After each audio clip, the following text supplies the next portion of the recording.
Hello दोस्तों, welcome back to our YouTube channel government career field. जैसा कि मैंने आपको पहले बताया था कि जो आपकी जीडीएस की वैकेंसी है वो कब निकली थी, तो मैंने आपको उसके बारे में बताया था। फिर उसके बाद उसका जो करेक्शन विंडो ओपन हुआ था तो मैंने आपको उसके बारे में बताया था।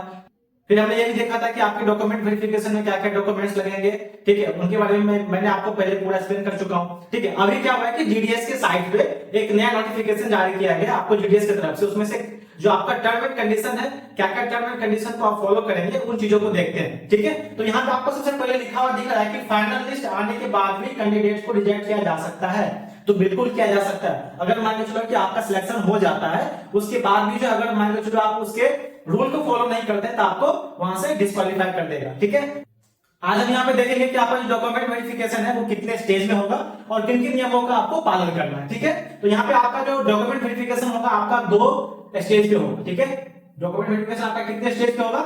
2 स्टेज पे होगा। फर्स्ट में आपका आता है ईए यानी कि इंगेजिंग अथॉरिटी, यानी कि फर्स्ट डॉक्यूमेंट वेरिफिकेशन आपका इंगेजिंग अथॉरिटी के द्वारा किया जाएगा। ठीक है, सेकंड वेरिफिकेशन आपका आता है वेरीफाइंग अथॉरिटी, यानी कि सेकंड आपका किसके द्वारा किया जाएगा? वेरीफाइंग अथॉरिटी के द्वारा आपका जो डॉक्यूमेंट्स है उसको वेरीफाई कर दिया जाएगा। ठीक है, अब यहाँ पे कह रहा है कि दोनों डिग्री में जाना कंपलसरी है, यानी कि आपको दोनों डिग्री में जाना कंपलसरी है। यानी कि अगर मान लो चलो कि आपका फर्स्ट वाला हो गया, अगर आप फर्स्ट में सक्सेस हो जाते हो तो ऐसा मत सोचना कि हम क्या करेंगे सेकंड में नहीं जाएंगे। अगर आप फर्स्ट में गए तो आपको सेकंड में भी जाना पड़ेगा, यानी कि दोनों डिग्री में आपको जाना कंपलसरी है। If you not coming you will be rejected from your post, यानी कि अगर आप नहीं आते हो, यानी कि अगर आपका फर्स्ट डॉक्यूमेंट वेरिफिकेशन सक्सेसफुल हो जाता है उसके बाद आप क्या करते हो कि सेकंड वाले में आप, यानी कि जो आपका बीए यानी कि वेरीफाइंग अथॉरिटी के द्वारा किया जाएगा उसमें अगर आप नहीं आते हो तो आपको क्या कर दिया जाएगा? डिस्क्वालीफाई कर दिया जाएगा और आपके पोस्ट से आपको रिजेक्ट कर दिया जाएगा। ठीक है, अब यहाँ पे कह रहा है कि ज्वाइनिंग फॉर्मेलिटीज में ओरिजिनल डॉक्यूमेंट सबमिट करना पड़ता है। तो इस चीज का आप ध्यान रखेंगे। अगर आपका डॉक्यूमेंट वेरिफिकेशन हो रहा है ना तो उस टाइम में आप क्या करेंगे? जो ओरिजिनल है उसको लेकर के जाएंगे और डॉक्यूमेंट वेरिफिकेशन कंप्लीट होने के बाद भी जब आप ज्वाइनिंग लोगे ना तो उस टाइम में भी आपका जो ओरिजिनल सर्टिफिकेट है उसको लेके जाना पड़ता है क्योंकि वो सबमिट होता है। ठीक है, फिर आपका आता है कि आपको पीओ पोस्ट आपको सिलेक्ट करने को कहा जाएगा, यानी कि ब्रांच ऑफिस और पोस्ट ऑफिस, इसको आपको सिलेक्ट करने को कहा जाएगा वहां पे, तो आप वो कर लेंगे। फिर यहाँ पे आता है कि किन टर्म एंड कंडीशन को आप फॉलो करने पे आपको दिक्कत नहीं होगी। ठीक है, तो पहला आपका जो टर्म एंड कंडीशन ये है कि रिजल्ट आने के 10 दिन के भीतर, कितने दिन के भीतर? 10 दिन के भीतर आपका डॉक्यूमेंट वेरिफिकेशन करवा लेना है। ठीक है, डिग्री में से अगर किसी एक में भी आप सक्सेसफुल नहीं होते हैं तो कैंडिडेट विल बी रिजेक्टेड। यानी कि अगर मान के चलो कि आप डॉक्यूमेंट वेरिफिकेशन करवा रहे हो, ठीक है, यानी कि आपका 2 डॉक्यूमेंट वेरिफिकेशन होगा, उसमें से आपका एक इंगेजिंग अथॉरिटी के द्वारा और दूसरा वेरीफाइंग अथॉरिटी के द्वारा। ठीक है, तो अगर आप किसी एक में भी रिजेक्ट होते हो तो आप पूरी तरीके से क्या हो जाओगे? वहां से रिजेक्ट हो जाओगे।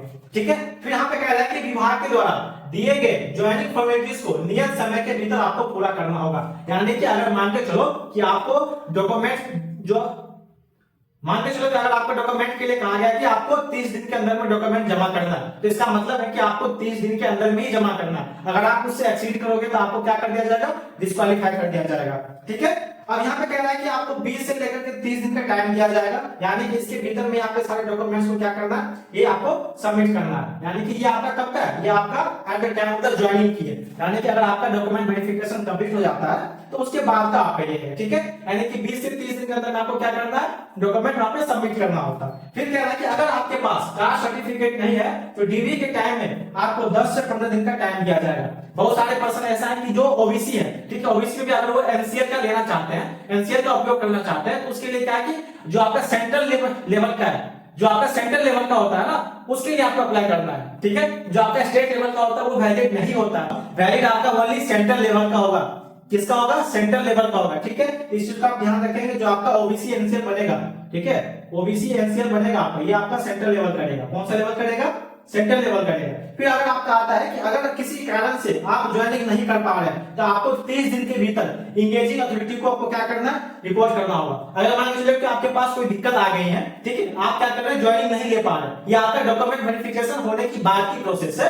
अगर आप ज्वाइनिंग नहीं ले पा रहे हैं तो आपको 30 दिन के अंदर में आपको इंगेजिंग अथॉरिटी को जाकर के रिपोर्ट करना पड़ेगा, नहीं तो उसके बाद आपको फिर से ज्वाइनिंग के लिए नहीं बुलाया जाएगा। ठीक है, अगर आपको ये वीडियो ज्यादा इंफॉर्मेटिव लगी हो तो आप इसको लाइक करें, सब्सक्राइब करें, शेयर करें।